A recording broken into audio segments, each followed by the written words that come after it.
The Galaxy Note 8 is finally here. After skipping the Note 6 and having the Note 7 recalled, I think it's high time that the Note 5 users get a solid upgrade. Inside the box we have the micro USB to USB-C adapter. That's the kind of dongle I like seeing in a box. And then up here at the top we have a charging cable, and the box includes some headphones. Talk about a box packed with essentials. Let's see how well this Note 8 holds up under my durability tests.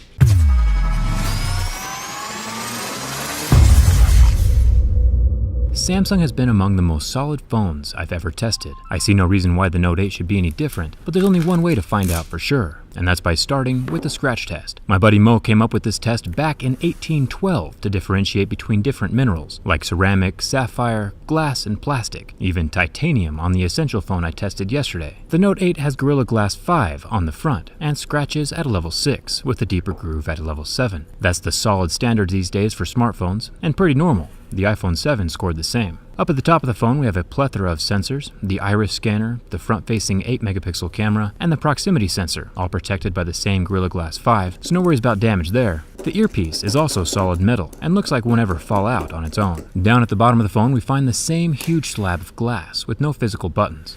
There's one button at the bottom of the phone though, for the S Pen. I made a whole video taking apart the Samsung stylus and showing how it electromagnetically communicates with the phone. You can check that out if you want. The important thing for this video though is that the S Pen is made out of plastic on all surfaces. The thin rubber tips are replaceable, by the way. There are some thicker and softer tips included in the box, if you're into that kind of thing. Also, the S Pen won't get stuck if you put it in backwards, which was a problem with the old Note 5s. This one seems to be more idiot-proof. The back of the phone has the same solid slab of Gorilla Glass 5 that the front has on it, so my razor blade will leave no mark on the surface. Up here by the dual cameras there is a small metal ring between the lens and the back panel. It sticks up just barely enough to protect the camera lens when you set it down on a table. It's still a good idea to be gentle though. One small rock or speck of dust and a scratch on your camera lens could happen. The dual lens itself is glass though, even over the flash. Samsung plopped a telephoto camera into their phone next to the regular wide-angle lens, which I'm actually pretty excited about. It's much more useful than any black and white monochrome sensors that I've seen. Both lenses supposedly have OIS, that optical image stabilization, so I'll have to check on that during my teardown video. Right next to the two lenses, the fingerprint scanner is the first thing that my razor can damage. Stuck all the way up here at the top of the phone, it's not like anything will ever be able to reach it, including your own fingers, but I'll still check and see if it works. Even with the major damage, it can still read and sense my fingerprint. Only the same finger I scanned could access the phone. The glass and ceramic phones keep disrupting my art class with Jerry, but one thing that can scratch is the solid metal sides of the Note 8. In typical Samsung fashion, the metal wraps all around the phone and includes the quality metal buttons. Up here at the top we have the SIM and SD card tray, and over on the other side, the permanent best buddy Bixby button is still here. Awesome.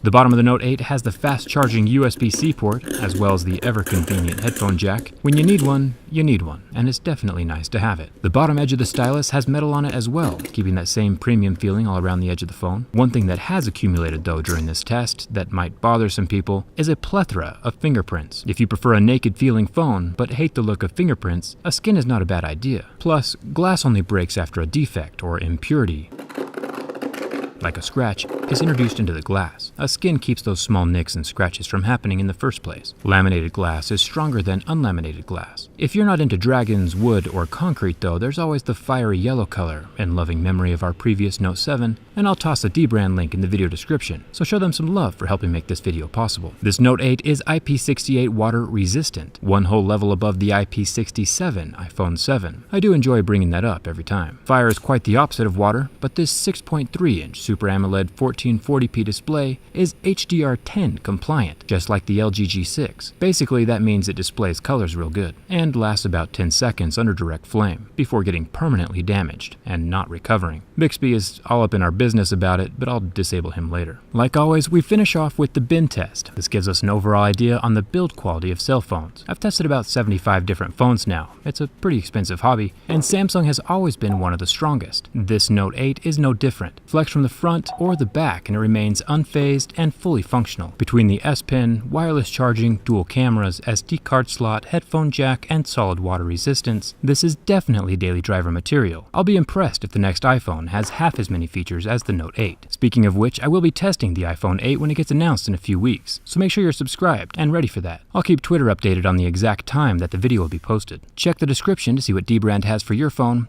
and thanks for watching. I'll see you around.